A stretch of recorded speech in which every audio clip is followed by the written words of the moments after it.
Yo, what's up? Welcome back to a new video. It's me again, Misterarther. We're going to jump right in, but before we do, let me plug my socials, alright?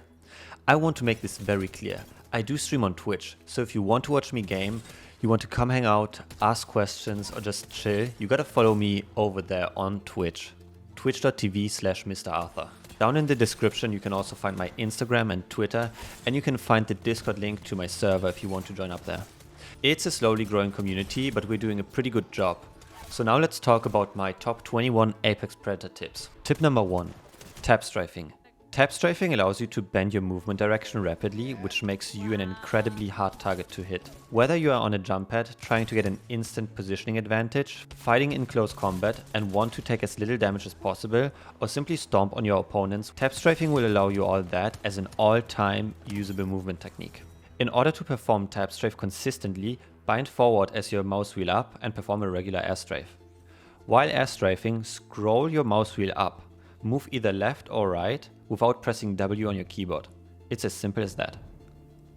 Tip number 2. Hold your fire. More often than not, you'll find yourself in a situation where it's smarter to hold your fire for an instant knock opportunity rather than just mindlessly trying to output damage. In many cases, fights take longer than they need to, just because you've started shooting before maximizing your advantages. Tip number 3. Mind your positioning. If you care about winning or ranking up, rather focus on your overall positioning instead of mindlessly trying to find a fight or third party for early KP.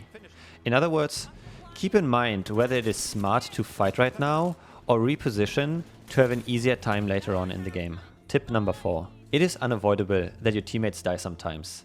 This is very situational, but instead of running far, it is more often than not smarter to stay kinda close and hold still to grab the banners than running away for your life and then coming back with no info whether or not it's safe to get the banners.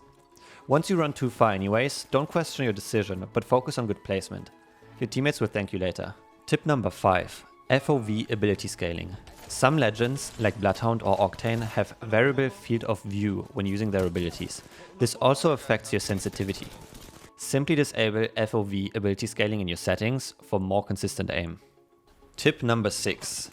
Adjust your ADS sensitivity. Do you ever feel like you have the perfect sensitivity, but you can't play with certain optics or feel less consistent with certain scopes? Make sure to adjust your ADS sensitivity to allow more consistency across all ranges. I personally like having a fairly fast base sensitivity of 4.0 on 400 DPI, but slow it down to 0.7 when aiming down sight. Tip number 7. Did you know that the Wingman is the only gun that is still 100% accurate when using the jump pad? Combine this knowledge with nasty tap strafes and you will be able to surprise your opponents with confidence. Tip number 8. Grenades. Grenades are one of the most undervalued game changers in all of Apex.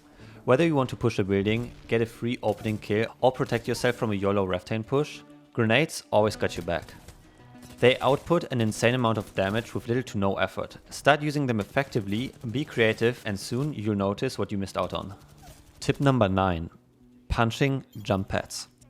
If you punch a jump pad while still and inputting in direction right after you punch, you will launch towards whatever key you pressed. This technique saves you time on poorly placed jump pads and allows you to escape without being able to get followed. Tip number 10. Ultimate accelerants. Similar to grenades, ultimate accelerants are often ignored items which make a huge difference in the game's outcome.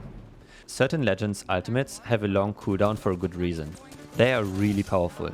Imagine Gibraltar is able to throw down his bombardment twice within a couple of seconds. Or Bloodhound being able to go from fight to fight, always having his ultimate ready. Tip number 11. Ammo. You don't need as much ammo as you think. 180 bullets for any spray gun and 4 batteries with 4 cells are more than enough if you plan out your engagements properly, with intention to restock from a one fight if even needed. Keep the remaining backpack space for other utilities. Tip number 12. Focus the same legend. It doesn't matter whether you deal 190 damage and almost kill a purple Octane if your teammates call out another legend first. Often teamfights are lost because of a lack of focus in gunfights. Tip number 13. If you don't know the recoil pattern, try fast microcircles for insane accuracy. This spray control technique allows you to inflict an immense amount of damage even in long range. This works best with guns that have a slower fire rate, like the flatline. Tip number 14. Shoot a location instead of trying to hit the enemy. Under some circumstances, it is a lot more beneficial to shoot a spot where the enemy is likely to peek repetitively, instead of trying to react to his unpredictable movement. This more often than not allows great damage openings that may turn around a fight quickly. Tip number 15. In-zone healing. We've all been in sticky situations where we could go nowhere but stay in the zone. Therefore, it's crucial to know when to use medkits, phoenix kits and syringes effectively. To keep it as simple as possible, use your body shield as an indicator to see when it's time to heal. For medkits, when your HP is as low as your last body shield bar, it's time to pop that medkit. For syringes, you can take 2 more ticks. For phoenix kits, it's ideal to start healing right before you hit your last bar of body shield. At zone 4, you definitely want to get out of zone. The only lifesaver might be a phoenix kit, but if you take more than 3 ticks on a medkit, it's too late anyways. So TLDR, don't ever be in zone 4 unless you have a heat shield and it's the only way to survive. Tip number 16. Pull your guns at least once before fighting. More often than not, I've seen even pros lose in close combat fights because they forgot the initial pickup animation that only occurs when you pick up and hold your gun for the first time. In close combat, every quarter of a second counts. Tip number 17. Thirst your knocks as soon as possible. This sounds obvious yet kinda toxic, but there is one simple reason for that. Armor swap. Instead of healing up your armor and being unable to do anything or getting cancelled if another fight starts, you're always ready to fight with at least some armor. Even if you have enough time to heal but you get cracked immediately, you're able to swap your armor right away and bait your enemy into a push that turns out to be in your favor. Tip number 18. Practice other legends. I can't stress this enough, but play multiple legends. There is nothing wrong with having a main. In fact, that's great. Keep squeezing every bit of skill out of your main, but it's in your best interest to play multiple characters to be able to flex for your team in different situations and get the best squad possible. Tip number 19. Use the ping system properly. It's clear that communication is key in Apex in order to stay consistent. Whether you play with your friends or solo, it is always more efficient to ping enemies or anything that you want your team to know about. Apex has a very accurate pinging system. Make sure you utilize it to its fullest potential and immediately you will see improvements in team play and awareness. Tip number 20. Practice all sorts of guns and attachments. Whether you want to or not, it is incredibly powerful to be more or less consistent with any type of gun. And yes, including the Mozambique and P2020. More often than not, we find ourselves in situations where we just can't get our dream loadout right off drop. So make sure that you can play with whatever you've been given until you find something better. Tip number 21.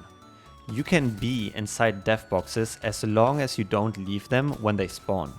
This is a really tricky tip because it's a very situational trick to execute, but I can't stress enough how often it has allowed me to win incredibly hard fights where it seemed like there was no chance of winning. So that's it for my 21 Apex Predator tips. I hope you got something out of this video and I hope it helped you in some way. If you enjoyed the content, hit subscribe if you want to see more content like this, but that's going to do it for this video. So I'll see you guys in the next one.